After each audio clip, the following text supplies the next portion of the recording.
Hi everyone, I would like to introduce myself.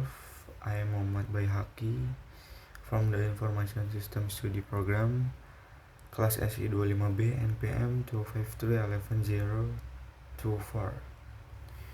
Langsung saja ke materi kita, yaitu Business Management. Yang pertama ada lingkungan eksternal. Semua kejadian di luar perusahaan yang dapat memengaruhi atau mempengaruhinya. Perubahan lingkungan sama dengan tingkat di mana lingkungan umum dan khusus perusahaan berubah, seperti lingkungan yang stabil dan lingkungan yang dinamis. Selanjutnya ada teori keseimbangan bersela.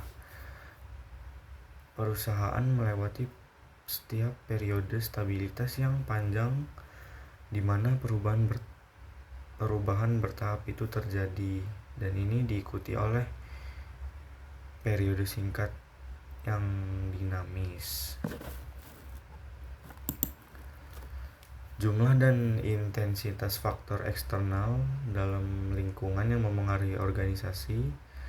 Yang pertama ada lingkungan sederhana, yaitu lingkungan yang mencakup beberapa faktor seperti industri, buku harian. Selanjutnya ada lingkungan yang kompleks, yaitu lingkungan yang mencakup banyak faktor seperti bisnis komputer pribadi atau PC.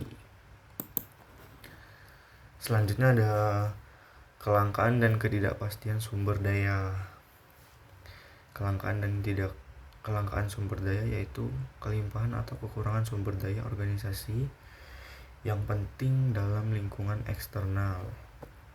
Ketidakpastian itu yaitu sejauh mana manajer dapat memprediksi perubahan dan tren eksternal mana yang akan memengaruhi bisnis mereka.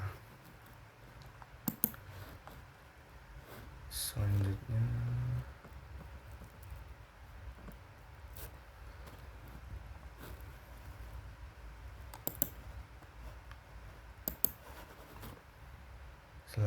ada pertumbuhan ekonomi yang menyediakan lingkungan dan menguntungkan untuk pertumbuhan bisnis. Seperti konsumen memiliki lebih banyak uang untuk dibelanjakan. Memengaruhi keputusan bisnis dasar, yaitu manajer memindai lingkungan ekonomi dengan menggunakan statistik ekonomi dan indeks kepercayaan bisnis seperti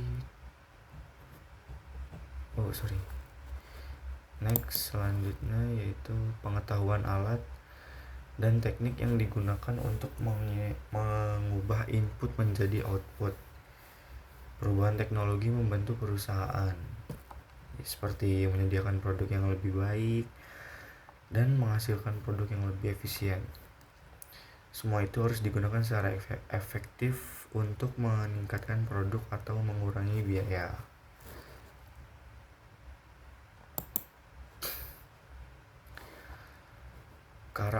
Selanjutnya ada karakteristik demografis, perilaku umum, sikap dan kepercayaan orang-orang dalam suatu masyarakat. Yang pertama ada perubahan karakteristik, yaitu demografis memengaruhi cara perusahaan mengatur bisnis mereka.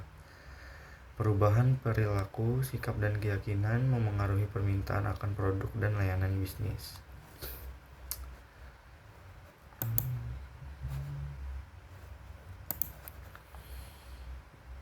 Next ada perilaku bisnis diatur oleh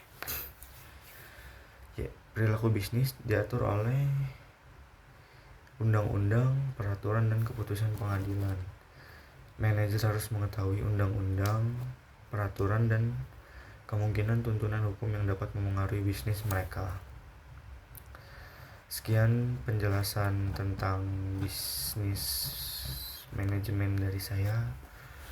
Saya akhiri, wabillahi taufiq wal hidayah. Wassalamualaikum warahmatullahi wabarakatuh.